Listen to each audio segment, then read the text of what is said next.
All right, everyone. Now there are 6 potential Supreme Court nominees, although everyone's talking about specifically 3 of them. Kethledge, Barrett, and Kavanaugh, I believe.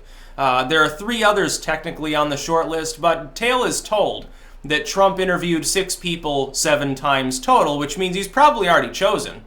There are going to be rumors flying around. People are going to do odds making. They say, I guarantee it'll be this person, and statistically, most of them will be wrong because their guesses are sporadic, and that's what they are. They're fucking guesses. Some of them will be right just because they guessed correctly. They had that 1 out of a 6 chance. I think the best candidate is Amy Barrett. And this is, I say this as someone, I'm not Christian. I would put in a litmus test of saying I don't want someone trying to legislate morality from the bench based on like Christian beliefs. But I care less about that. I think one of the candidates like represented some slimy corporations. One of them is a police statist. A couple of them are part of like basically what I would call the anti-freedom crowd.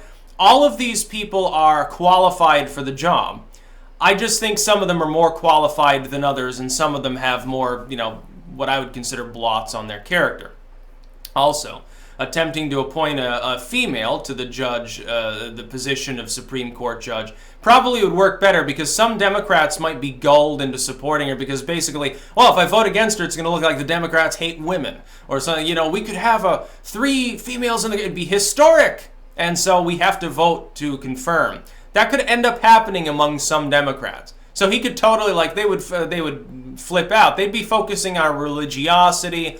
And then she'll come out and say, no, I'm not going to overturn Roe v. Wade. Because let me tell you, the Democrats are trying to make Roe versus Wade the boogeyman of the midterms and of the SCOTUS appointment battle that's going to rear its ugly head in a couple of days. Roe v. Wade, though, is just a boogeyman. It's not even real because it's not going to get overturned. The majority of Americans support it. SCOTUS is not supposed to take a measurement of public approval of any decision they could make, but unless there is a very compelling reason to change significant existing law, they're going to leave it intact if the majority of people don't have a problem with it being there. They've done new polling. The majority of people want it left alone, including a lot of people who themselves don't personally like abortion.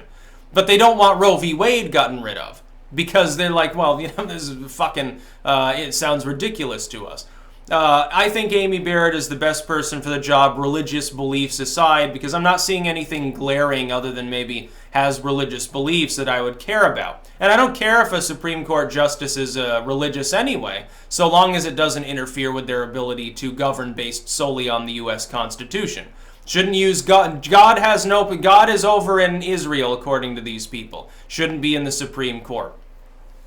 As far as the GOP goes, though, the GOP has a nasty habit of snatching defeat from the jaws of victory. I have no doubt that there will be some debate over it, but the GOP needs to close rank and just vote. Even if some of them have to be begged and bribed, they need to vote for the Supreme Court appointee. None of these people, in my opinion, are unacceptable enough so that they should be blocked. Again, with Barrett, I think some Democrats cross over, which probably helps. But Rand and I believe Collins have already said that there are certain things they're looking for. Like Collins said, well, if they say they'll overturn Roe v. Wade, I won't vote for them. She's a moderate Republican. And women's rights and stuff like that. Rand Paul's libertarian. I think it was Kethledge he said he might not vote for, or maybe it was Kavanaugh, because he's like, one of these people was on board with some Bush-era bullshit, like police state, crap. And he's like, well, maybe I wouldn't vote for them. Rand Paul is not someone to cross lightly because he'll be very public about the fact that he would withdraw his support of a SCOTUS nominee. He wouldn't do it quietly. He would grandstand for the cameras. And trust me, Rand's in a position because the media hates Trump. So if Rand says, no, I can't vote for them, every camera will be on him and he'll have the bully pulpit for 15 minutes of very, very infamy, you could say. A lot of Republicans wouldn't like him for that. In fact, he might not get reelected if he does. Especially if then Trump fails to get through a different nominee. Having Pence, though, deliver a tie vote would be even worse than getting their first nominee shot down. It would be better for Trump and the Republicans if they fail to pass through the first nominee than if they have a tied vote and Mike Pence comes in, as is his right within the Senate, to deliver the vote. The media will cry foul. The Democrats will rabble-rouse. Turnout for them will be higher in the midterms as a result because they'll be enraged. They'll say, we're so close. See, people, you need to turn out and vote blue. We're so close to stopping his evil agenda. But now we got another SCOTUS nominee because, you know, it's just 50-50. We just need to tip the balance a little. Get out and vote. And that'll work. It'll work to get the youth vote out, especially the left-wing vote. They'll re-solidify somewhat if that happens. The mere fact that he's got another SCOTUS nominee to put in there almost is energizing the Democrats. I don't think that it really helps them much. I don't think it's much energy. They've been basically vampirized by Trump for the last 2 years, but it doesn't hurt them, per se.